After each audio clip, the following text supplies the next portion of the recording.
সম্মান পেতে অনেকটা সময় লাগে, কিন্তু সম্মান হারাতে কিন্তু সেকেন্ডও লাগে না। অন্যের সম্মান প্লাস নিজের সম্মান বজায় রাখতে গিয়ে আপনাদের থেকে অনেক কথা শুনতে হয়েছে। আজ মনে হলো আপনাদের সাথে কিছু কথা আমার শেয়ার করা দরকার। আই হোপ ভিডিওটি দেখবেন। হ্যালো, আসসালামু আলাইকুম এভরিওয়ান। আই হোপ আপনারা সবাই ভালো আছেন। আল্লাহর রহমতে আমি অনেক বেশি ভালো আছি। চলে আসলাম আরেকটি নতুন ব্লগ নিয়ে। এই ব্লগটা আমাদের ফুকুইতে ঘোরাঘুরির লাস্ট ব্লগ, তো একটু বড় হবে, ধৈর্য সহকারে পুরো ভিডিওটি দেখবেন। আজকের এই ব্লগটাতে আমার এই পছন্দের মানুষগুলোকে নিয়ে কিছু কথা আমি বলতে চাই। আসলে অনেক কথাই আপনাদের সাথে বলার আছে, অনেক সময় অনেক কথা বলি না, চুপ করে থাকি। মনে হলো আজকে আপনাদের সাথে কিছু কথা শেয়ার করি। যে মানুষটাকে দেখছেন, সে এত ভালো মনের মানুষ, আপনাদেরকে বলে বোঝাতে পারবো না। মানে সে কিভাবে সবকিছু ম্যানেজ করে আমি তাকে দেখে জাস্ট অবাক হয়ে যাই। সোনিয়াপু, সঙ্গাপু, তাদের সাথে কিন্তু আমার বাংলাদেশ থেকে পরিচয় না, আমি জাপানে এসে তাদের সাথে পরিচিত হয়েছে। তাও আবার জাপানে আসার 1 বছর পর আমার তাদের সাথে কথা হয়েছে, পরিচয় হয়েছে। আপনারা সবাই যেমন সোনিয়াপু, সঙ্গাপুর ফ্যান, ঠিক আমিও কিন্তু তাদের ফ্যান। আমিও সবসময় তাদের ভিডিও দেখতাম, খুবই ভালো লাগতো। আমারও খুব ইচ্ছে হতো যখনই আমি জাপানে যাব আমি তাদের সাথে অবশ্যই দেখা করব। দেখা তো অনেক আগে হয়েছে, একসাথে ঘুরতে আসার সৌভাগ্যও হয়েছে। বৌদি অনেক থ্যাংক ইউ, আমরা আবার আসতে চাই আপনার বাসায়।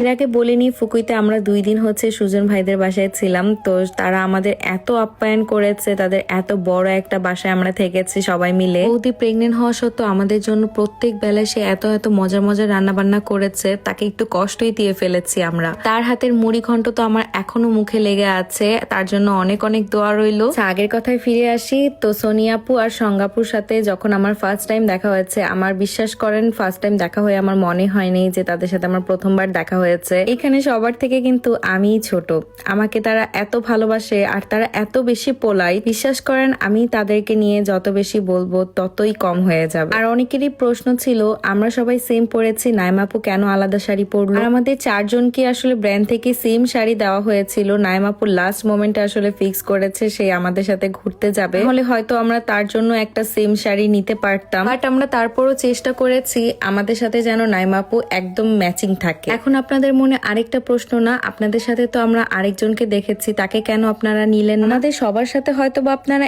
1 থেকে 2 বার দেখেছেন, কিন্তু আমার সাথে হয়তো বা তাকে অনেকবারই দেখেছেন। যদি আমি প্রথম থেকে পুরো গল্প শুরু করতে যাই, আজকের ভিডিওটা হয়তো বা অনেক বড় হয়ে যাবে। একটু একটু করে আপনাদের সাথে শেয়ার করি। যখন দেখবেন 5 জন একসাথে আছে, একজন একা, তখন বুঝে নিবেন সেই মানুষটার মধ্যে কোনো একটা সমস্যা আছে, আর সে এমন কোনো একটা কাজ করেছে আমাদের সবার সাথে যার কারণে সে আলাদা। আজকে এতদিন আসলে চুপই ছিলাম, ভেবেছি যে যে যার মতন বলুক, যে যার মতন করুক, কোনো কিছুতেই কান দিব না। যেখানে আমরা কোনো কিছু করিই নেই, সবাই মিলে জাস্ট একসাথে ঘুরতে গিয়েছি, তাতে আমাদের কত কথা শুনতে হয়েছে। কেউ যদি এখন আপনাদেরকে ইমোশনাল কথাই শোনায় তাহলে তো আপনারা গলে যাবেন, এটাই স্বাভাবিক। ফেসবুকে সবাই আসলে ইমোশনাল কথা শুনতেই পছন্দ করে। একটা সম্পর্ক কখন নষ্ট হয় জানেন? যখন দেখবেন একজনের কথা আরেকজনকে যে লাগিয়েছে আর আরেকজনের কথা আরেকজনকে বানিয়ে বানিয়ে বলেছে। আর এরকম সম্পর্ক না কখনোই টিকে থাকে না, এরকম সম্পর্ক একদিন না একদিন নষ্ট হয়। আপনারা হয়তো বা প্রথম থেকে আমাকেই তার সাথে মিশতে দেখেছেন, আমি অনেক জায়গায় তার সাথে গিয়েছি, তার সাথে একটা ভালো সম্পর্ক হয়েছে। সবার আরেকটা কথা, আমরা তাকে কর্নার করেছি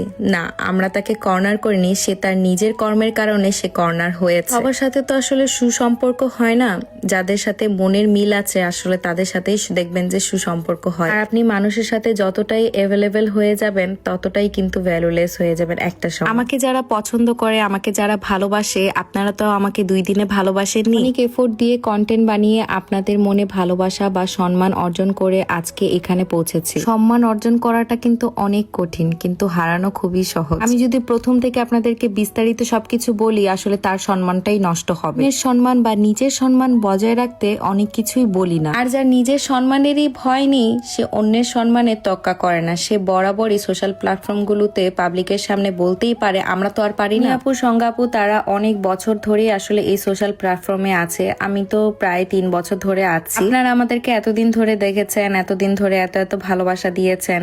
আজকে একটা মানুষ আমাদের থেকে আলাদা দেখে আমাদেরকে কত কথা শুনতে হয়েছে যে আমাদেরই সব দোষ। আপনারা কি একবারও যাচাই করেছেন যে দোষটা কার?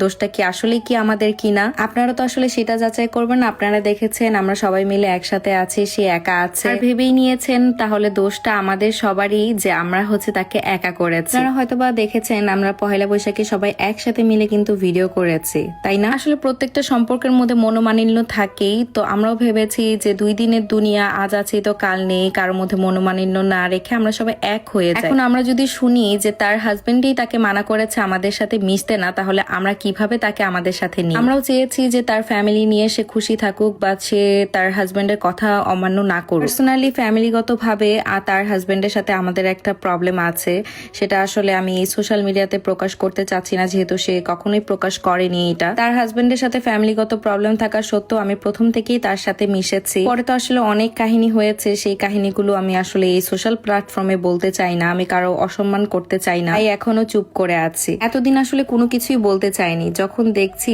যে সে আসলে বলেই যাচ্ছে আমরা কিছু বলছি না। আর ফেসবুকটাই এমন যে আমরা একজনের কথা শুনে আমরা আরেকজনকে শুধু শুধু জাজ করে ফেলি। অন্যের জন্য শুভকামনা রেখে আমার পক্ষ থেকে এখানেই শেষ করি। দোয়া করি সবাই ভালো থাকে। যে আপুদের সাথে যে আজকে আমার সম্পর্ক এত ভালো আছে, একসময় হয়তো এটা নাও থাকতে পারে, তাই বলে কি আমি তাদেরকে নিয়ে 100টা কথা বলে ফেলবো এই সোশ্যাল মিডিয়াতে? আসলে আমরা এমন মানুষ না। আল্লাহর কাছে আমি সবসময় এই একটাই দোয়া করি, আমাদের সম্পর্ক যেন সবসময় এমনই থাকে, সুন্দর। তো কথা বলতে বলতে জায়গার ডিটেলস বলতেই ভুলে গিয়েছি। আমরা সেদিন তোজিম্বোতে গিয়েছিলাম, এত সুন্দর ছিল এই প্লেসটা। জায়গাটার সাথে আমাদের আউটফিট গুলো অনেক বেশি সুন্দর লাগছিল। আর আজকে আমাদের সবার পরা আউটফিটটা কিন্তু আপনারা অরিন্দিতাতে পেয়ে যাবেন, আর যে শাড়িটা পরেছিলাম সেটা কিন্তু আপনারা নূর ড্রেসেস এই ফেসবুক পেজে পেয়ে যাবেন।